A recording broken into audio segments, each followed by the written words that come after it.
Olá, meu amigo, minha amiga. Hoje nós temos temas muito importantes e cenas muito interessantes que irei compartilhar com vocês aqui no nosso portal do José de hoje, que nos ajudam a entender melhor algumas situações que acontecem aqui no Brasil e que têm uma relação direta com coisas muito importantes que estão acontecendo no mundo e que, infelizmente, a grande mídia aqui no nosso país esconde de você, da opinião pública no nosso país. Eu vou conversar com vocês sobre que histórias são essas e também farei uma rápida atualização em relação a alguns aspectos criminais que envolvem lá o artista Gustavo Lima e algumas situações do mundo eleitoral aqui no nosso país. Antes de mais nada, é sempre muito importante convidar você que está chegando agora ao nosso portal e ainda não nos conhecia, para que, em primeiro lugar, você se inscreva aqui conosco e venha participar das nossas atividades, do nosso chat, conhecendo os nossos vídeos, dando o seu precioso joinha, o seu comentário e, se puder, vindo também para o nosso clube de membros. São formas que você ajuda o nosso portal a ser impulsionado, a chegar a mais pessoas como você, tá legal? Você que é muito bem-vindo e muito bem-vindo. Gente, entrando aqui para as pautas dos principais veículos impressos no Brasil, né? Eu esperava que fossem dar mais destaque à fala do presidente Lula ontem na abertura da ONU. Ele falou coisas ali muito importantes, né? Ele foi ali quase que um porta-voz de todos os países emergentes, porque os discursos que eu pude acompanhar na sequência dos presidentes, né, desse mundo não poderoso, foram na mesma linha do presidente Lula. Eu vou dar um destaque aqui num presidente aqui da América Latina que você vai ficar ali com os olhos arregalados com as coisas que foram ditas ali, do ponto de vista positivo. E tem um psicopata também que eu vou mostrar aqui para vocês, infelizmente, né? Mas o destaque principal não foi a fala de Lula, foi algo que o portal do José, eu estou engajado, desde quando esse assunto veio à tona, puxado pelo meu amigo Eduardo Moreira, que é o mal ou os males que as bets estão causando, não a apostadores, não a pessoas, não somente a famílias, mas a sociedade brasileira, as pessoas que diretamente são afetadas e as que indiretamente estão sendo afetadas também. Isso acende um alerta agora do governo federal. E o presidente da República, o presidente Lula, vai ter que se engajar no meio dessa história também. E os artistas e esportistas que emprestaram seus nomes, recomendando, né, fazendo propaganda dessas bets, vão ter que agora fazer uma despropaganda, né, ou uma impropaganda, se a gente puder usar esses neologismos. Vão desrecomendar aquilo que eles recomendaram antes, fazendo uma autocrítica, né? Porque muitos entraram de boa fé, ganharam dinheirinho, mas olha, o prejuízo está grande aqui no Brasil, né? Folha de São Paulo, brasileiros gastam 21 bilhões com apostas online via Pix em agosto. Estado de São Paulo, beneficiários do Bolsa Família gastaram 3 bi via Pix em casas de apostas. Globo, brasileiros gastam 20 bi por mês em apostas e jogos online. Gente, vários jornais abordando isso no Brasil inteiro. Correio Brasiliense abordou isso também. O Valor Econômico abordou, muito en passant, mas abordou. Correio Brasiliense, sem controle, apostas em bets viram ameaça social. Jornal de Brasília, vício com jogos online assusta Banco Central. Então, a coisa está muito complicada, isso deixou de ser um mero problema, como eu disse para vocês na abertura, né? É problema de algumas pessoas. Porque são mais de 240 bilhões de reais que saem do setor produtivo, saem do serviço, saem da indústria, saem de atividades que a gente faz, que faz a economia ir para frente, para se converterem numa montanha de dinheiro que vai parar em paraísos fiscais e no bolso de meia dúzia. Então, essa é uma questão que, enfim, foi devagarinho, né? Ela foi comendo pelas beiradas e virou um poço sem fundo. E os grandes veículos de comunicação estão querendo entrar nessa história também, estão querendo montar seus próprios esquemas para assaltar parcelas cada vez mais vulneráveis da sociedade brasileira. O UOL aborda esse assunto hoje na internet também. Beneficiários do Bolsa Família enviaram 3 bi para bets em um mês, diz Banco Central. Gente, isso é um absurdo, né? O Eduardo Moreira continua nessa empreitada e o nosso portal que eu recomendei, muitas pessoas no nosso portal se inscreveram também lá no ICL, assistiram o documentário, ele vai seguir nessa linha aí. E é uma causa muito justa, uma causa importante que todas as pessoas conscientes do nosso país tinham que ajudar a alertar as pessoas para não caírem nessa armadilha, porque isso é um vício. O cara caiu na arapuca, já era, né? Bom, Fazendo corte nesse assunto, entrando para outros importantes também. Moraes apontou má fé da representante do X no Brasil para não ser intimada. Gente, praticamente o ministro Alexandre de Moraes, ele está dizendo que essa colega aqui, a advogada Raquel Oliveira Villanova Conceição, é uma laranja do senhor Elon Musk aqui no Brasil, porque ela tentou se evadir das citações, né? Já teve uma conduta muito ruim, e quando foi decretado ali o bloqueio da grana do X, e ela como representante, ela só tinha R$ 6,66 na conta, né? Número cabalístico. Uma pessoa que é representante de uma empresa multinacional como o Twitter X, tem R$ 6,66 na conta. É complicada essa situação, né? Então, o X aí vai ter que se explicar mais para poder voltar a operar aqui no nosso país. E a primeira providência, aliás, o Procurador-Geral da República, ele está solicitando também ao X, já está amarrado isso aí, para que informe, para que dê de bandeja o nome de todos os criminosos que acessaram o X ilicitamente o tempo que o X estava proibido de atuar no nosso país, porque não tinha a representação, etc., você já conhece a história, para que essas pessoas sejam multadas e terão suas contas bloqueadas. Vai ter muito valentão aí que vai ficar travado, né, de grana, vai ter que pagar, não vai ter como escapar, não. Muitos já estão tentando fazer as suas laranjadas, né, dar uma sumida com patrimônio, mas isso pode configurar um outro crime mais grave no final. Crime dessa natureza que está ali complicando a vida do Gustavo Lima e da Deolane Bezerra. Integration. Confira os próximos passos da operação que investiga Gustavo Lima e Deolane Bezerra. Gente, que eu recebi de comentário aqui, a justiça no Brasil não funciona, é uma porcaria, rico não vai para cadeia.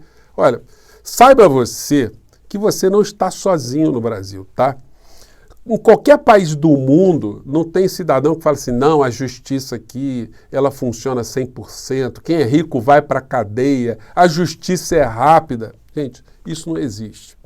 Mas esse tipo de fenômeno não é um fenômeno isolado, como eu estou dito aqui para vocês, não. Isso tem a ver com uma estrutura de classe, uma estrutura do poder judiciário estar servindo sempre quem está no topo das pirâmides econômicas nesses países de uma maneira geral. E não é por outra razão que no México agora vai ter uma reforma no sistema judiciário absolutamente inovadora, revolucionária, diria até, né? Eu vou para lá semana que vem estudar esse assunto de perto, que é um assunto que me interessa. Aqui no Brasil nós não temos nenhum tipo de informação. Vou acompanhar também o processo político lá, fazer entrevistas com algumas pessoas para trazer para vocês, para a gente conhecer um pouco melhor uma realidade que pode ser inspiradora para nós aqui no Brasil, para a gente não ficar com essa sensação que a justiça não anda, né? Mas o senhor Gustavo Lima, ele está solto, mas vai ter problemas aí pela frente, com certeza que a legislação nesse aspecto aí é bem complicada, o que é bem dura, né? Compete a nós é fazer a vigilância, denunciar e cobrar, né? É assim que as coisas funcionam, assim que a sociedade se move, né? Bom, eu acompanhei ontem vários pronunciamentos de vários presidentes que falaram lá na ONU, como eu disse para vocês, né? Os países só dão foco no seu presidente e não falam mais nada. Nós aqui no Brasil foi como só se o Lula usou a palavra lá e o Biden, que os meios de comunicação mostram como uma espécie de servilismo, né? Para mostrar o que o presidente da matriz está falando. Mas a fala do presidente Lula representou diversos representantes de vários países, países pobres, países do terceiro mundo. E os países europeus, o que eu pude ver aqui, Angela Meloni, falou que os países têm que se preocupar com a questão ambiental, inteligência artificial. Essa foi a preocupação geral, com a emissão de gases, com as queimadas, com as imigrações.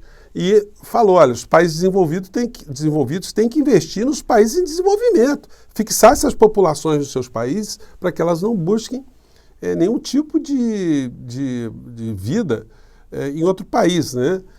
Os países da América Latina, todos eles com um discurso muito parecido em relação aos problemas que nós estamos enfrentando no clima, na pobreza, enfim. Mas o que distou foi o psicopata argentino. Ele mereceu um destaque aqui na Rádio Tatiaia, que fez um rápido informe, né? Porque é um palhaço sem graça e psicopata que está destruindo a Argentina. Vamos ver o que ele falou aqui. O presidente argentino Javier Milei denunciou nesta terça-feira o que considerou a agenda ideológica das Nações Unidas e acusou a entidade de ser governada por burocratas internacionais.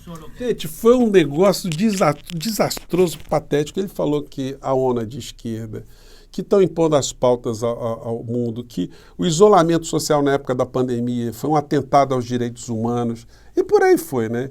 Que tem uma agenda gay. Gente, é um negócio assim, pavoroso. E não assinou uma carta que foi feita pela ONU, uma carta que foi assinada por 193 países, com preocupações ambientais, financiamentos para países pobres, erradicação da fome, enfim, as questões envolvendo inteligência artificial, mas aí o psicopata palhaço sem graça não quis assinar, colocou a Argentina na contramão do planeta.